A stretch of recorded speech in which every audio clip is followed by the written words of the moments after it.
relatou aí um apagão da Polícia Militar do DF. Olha, o depoimento dele é um depoimento que repete as contradições que aconteceram em depoimentos anteriores.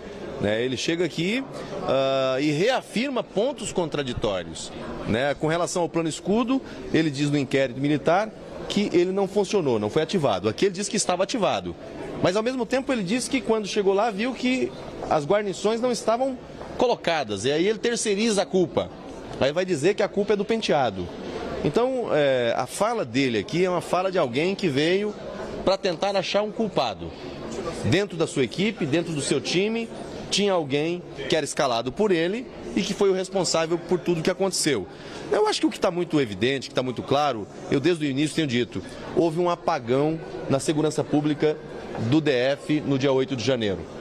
O que nós não podemos aceitar é que os palacianos acusem a Polícia Militar como a única responsável por tudo que aconteceu. Se o chefe do GSI, o ministro do GSI, tivesse adotado as medidas necessárias na hora certa, teria sido evitado esse ataque, teria sido evitada essa invasão. Então, o discurso dele aqui, a retórica dele aqui, é uma retórica cheia de contradição, de omissão e, em alguns pontos, até de confissão de culpa. Ele diz num dado momento da fala que não deu ordem para alterar documentos. Em outro momento ele diz que sugeriu, aí depois ele diz que determinou. Veja, numa única fala ele consegue dar três versões. E aí quem está numa CPI, ele precisa olhar para aquilo que está sendo dito dentro do contexto. Quem fala a verdade repete ela 1000 vezes do mesmo jeito.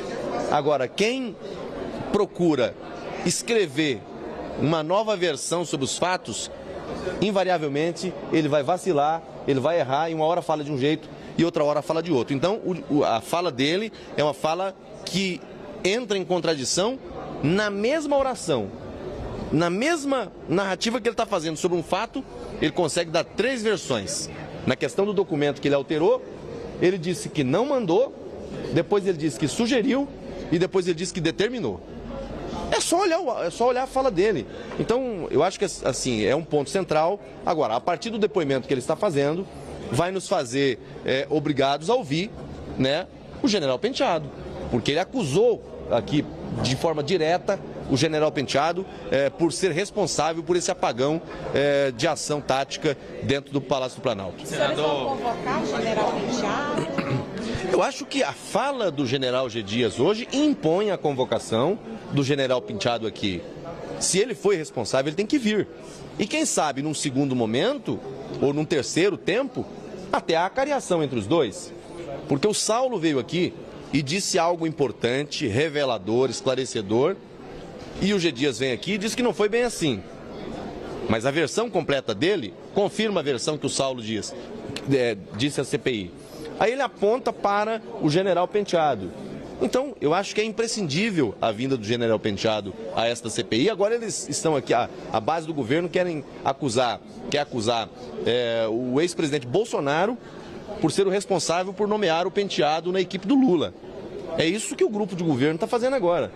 Quem escolheu a equipe do GSI foi o presidente da República e os subordinados do ministro, o próprio ministro.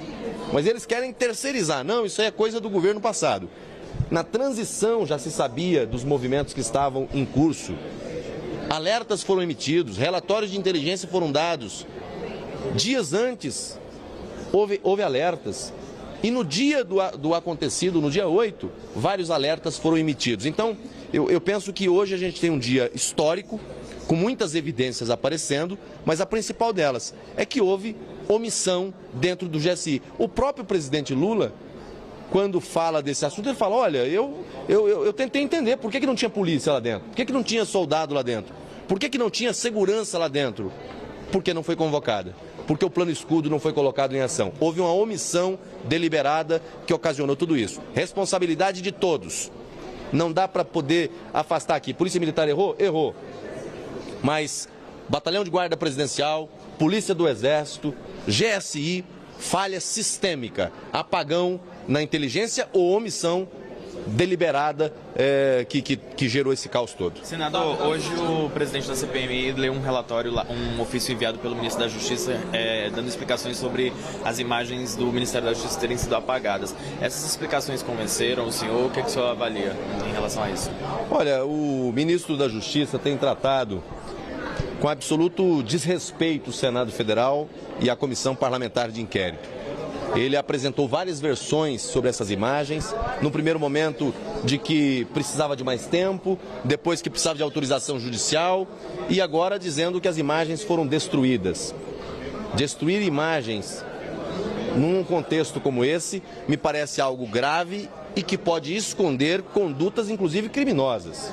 Quem tem que dar explicação sobre o que aconteceu é o ministro da Justiça. E ele deve explicação ao Senado Federal e também ao próprio Supremo, porque o Supremo pediu essas imagens.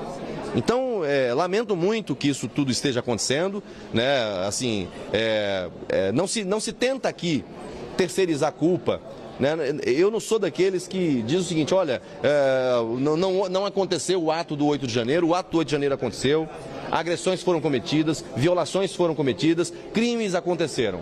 Pessoas cometeram crimes sim, e devem responder pelos crimes que cometeram. Agora, quem tinha poder de comando e não agiu para proteger, deve responder na medida da sua culpa, deve responder por omissão. O Ministério da Justiça se omitiu, tinha a Força Nacional à disposição e não colocou para proteger o patrimônio público, quando deveria ter colocado. O ministro do GSI não acionou o plano escudo a tempo e a hora para proteger o Palácio do Planalto. E a Polícia Militar, obviamente, que também não cumpriu o seu papel na dimensão que deveria ter cumprido. O que nós não podemos aceitar é essa ladainha de que a culpa é toda da Polícia Militar e que os demais foram só vítimas. Não foram vítimas, foram cúmplices disso tudo. Porque se as forças de segurança do Palácio estivessem na ativa, tudo isso teria sido evitado. Inclusive o Exército, senador, o senhor também acha que o Exército tem a sua parcela de culpa pelos acampamentos, por toda a situação que envolveu o 8 de janeiro? Quando você olha para o plano escudo, você vê lá que tem três forças de segurança que são próprias do Palácio do Planalto. Você tem a Guarda Presidencial, você tem a Polícia do Exército e todas à disposição do comando do GSI. O plano escudo, quem aciona não é o governador do GDF. Quem aciona o plano escudo é o ministro-chefe do GSI. É ele que aciona. Então eles estão terceirizando a culpa de uma omissão que nasceu dentro do Palácio do Planalto. Eles trataram com menoscabo, eles trataram com menor preocupação, eles trataram com despreocupação a gravidade do que estava por acontecer. Tinha alerta de segurança, tinha relatório de inteligência, tinha os indicativos, mas não deram importância. E aí, quando aconteceu, não estavam preparados para reagir. Então, a Polícia do Exército é uma das forças de segurança à disposição do Palácio do Planalto. Você tem lá a Polícia do Exército, tem lá o batalhão de Guarda Presidencial. Então, você tem todo um aparato. Não foi utilizado porque alguém deixou de cumprir o seu papel. Obrigado, gente.